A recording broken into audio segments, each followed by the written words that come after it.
تیار ہو جائیے، مختصر سے وقت میں ایک بڑے ہی پیارے قرآنی واقعے کو سننا بھی ہے، سمجھنا بھی ہے اور اس سے کچھ سیکھنا بھی ہے۔ آج بات ہوگی ایک بڑے ہی عجیب و غریب مگر مقدس پتھر کی۔ جی ہاں، اس پتھر کا، اس مقام کا دیدار آپ آج بھی کر سکتے ہیں۔ ایک عظیم معجزے کو اپنی آنکھوں سے آپ آج بھی دیکھ سکتے ہیں۔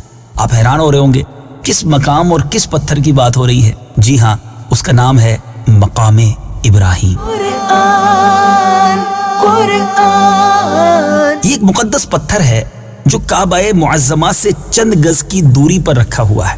یہ وہی پتھر ہے کہ جب حضرت ابراہیم علیہ السلام مکہ مکرمہ میں کعبہ مشرفہ کی تعمیر فرما رہے تھے تو جب دیواریں سر سے اونچی ہو گئی تو اسی پتھر پر کھڑے ہو کر آپ نے کعبہ معظمہ کی دیواروں کو مکمل فرمایا۔ یہ آپ کا معجزہ تھا کہ یہ پتھر موم کی طرح نرم ہو گیا اور آپ کے دونوں مقدس قدموں کا اس پتھر پر بہت گہرا نشان پڑ گیا۔ آپ کے قدموں کے مبارک نشان کی بدولت اس پتھر کی اب جو فضیلت و عظمت ہے اس میں 4 چاند لگ گئے، اور خداوند قدوس نے اپنی کتاب قرآن مجید فرقان حمید میں 2 جگہ اس کی عظمت کا خطبہ ارشاد فرمایا۔ ایک جگہ تو یہ ارشاد فرمایا، فیہ آیات بینات مقام ابراہیم۔ ترجمہ، اس میں کھلی نشانیاں ہیں، ابراہیم کے کھڑے ہونے کی جگہ ہے، اور ان نشانیوں میں سے ایک بڑی نشانی مقام ابراہیم ہے۔ اور دوسری جگہ اس پتھر کی عظمت کا اعلان کرتے ہوئے یہ فرمایا، وَاتَّخِذُوا مِن مَّقَامِ إِبْرَاهِيمَ مُصَلًّى۔ ترجمہ، اور اے مسلمانوں، تم ابراہیم کے کھڑے ہونے کی جگہ کو نماز کا مقام بناؤ۔ مجھے اسلامی بھائیوں ذرا غور تو کیجئے، 4000 برس کے طویل زمانے سے اس بابرکت پتھر پر حضرت ابراہیم علیہ السلام کے قدموں کے نشانات موجود ہیں۔ اس طویل مدت سے یہ پتھر کھلے آسمان کے نیچے زمین پر رکھا ہوا ہے۔ اس پر 4000 برساتیں گزر گئیں، ہزاروں آندھیوں کے جھونکے اس سے ٹکرائے، بارہا حرم کعبہ میں پہاڑی نالوں سے برسات میں سیلاب آیا، اور یہ مقدس پتھر سیلاب کے تیز دھاروں میں ڈوبا رہا۔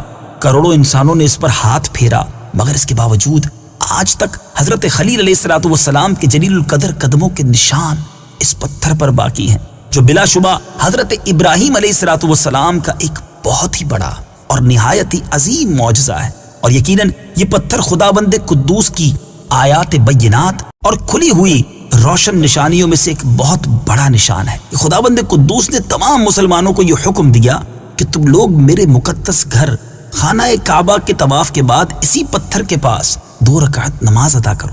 تم لوگ نماز تو میرے لیے پڑھو اور سجدہ میرا ادا کرو، لیکن مجھے یہ محبوب ہے کہ سجدوں کے وقت تمہاری پیشانیاں اس مقدس پتھر کے پاس زمین پر لگیں جس پتھر پر میرے خلیل جلیل حضرت ابراہیم علیہ السلام کے قدموں کا نشان بنا ہوا ہے۔ سبحان اللہ۔ میٹھے میٹھے اسلامی بھائیوں، مقام ابراہیم کی اس عظمت و شان سے ہمیں یہ سبق ملتا ہے کہ جس جگہ اللہ کے مقدس بندوں کا کوئی نشان موجود ہو، وہ جگہ اللہ تعالیٰ کے نزدیک بہت زیادہ عزت و عظمت والی ہے، اور اس جگہ خدا کی عبادت خدا کے نزدیک بہت ہی بہتر اور محبوب تر ہے۔ اب غور کیجئے کہ مقام ابراہیم جب حضرت خلیل اللہ علی نبینا علیہ السلام کے قدموں کے نشان کی وجہ سے اتنا معظم و مکرم ہو گیا، تو خدا کے محبوب اکرم حبیب معظم صلی اللہ تعالی علیہ وسلم کی قبر انور کی عظمت و بزرگی اور تقدس و شرف کا عالم کیا ہوگا، کہ جہاں حبیب خدا صلی اللہ تعالی علیہ وسلم کا صرف نشان ہی نہیں بلکہ خدا کے محبوب صلی اللہ تعالی علیہ وسلم کا پورا جسم انور موجود ہے، اور اس زمین کا ذرہ ذرہ انوار نبوت کی تجلیوں سے رشک آفتاب اور غیرت مہتاب بنا ہوا ہے۔ میٹھے میٹھے اسلامی بھائیوں، کاش قرآن مجید کی یہ آیتیں لوگوں کے دلوں میں ایمانی بصیرت کا نور پیدا کریں، تاکہ تمام مسلمان قبر منور کی تعظیم و تکریم کر کے دونوں جہاں میں مکرم و معظم بن جائے۔ اللہ کریم سے دعا ہے رب کریم ہم سب کو مدینہ منورہ، مکہ پاک کے ان تمام مقدس مقامات کا خوب ادب عطا فرمائے، بے ادبی سے بچائے۔ انشاءاللہ عز و جل اگلے سلسلے میں ایک اور قرآنی قصہ لے کر حاضر ہوں گے۔ اللہ تبارک و تعالی ہم سب کو فیضان قرآن خوب نصیب فرمائے۔ مدنی چینل دیکھتے رہیے۔ رب کریم سے دعا کرتے ہیں رب کریم ہمیں قرآن پاک سے سچی محبت عطا فرمائے۔ صلو علی الحبیب صلی اللہ تعالی علی محمد صلی اللہ علیہ وسلم۔ قرآن ہے میرا رہنما، قرآن شفا ہے نور ہے قرآن، جلا دل کی میرا قرآن، رضا رب کی میرا قرآن، قرآن قرآن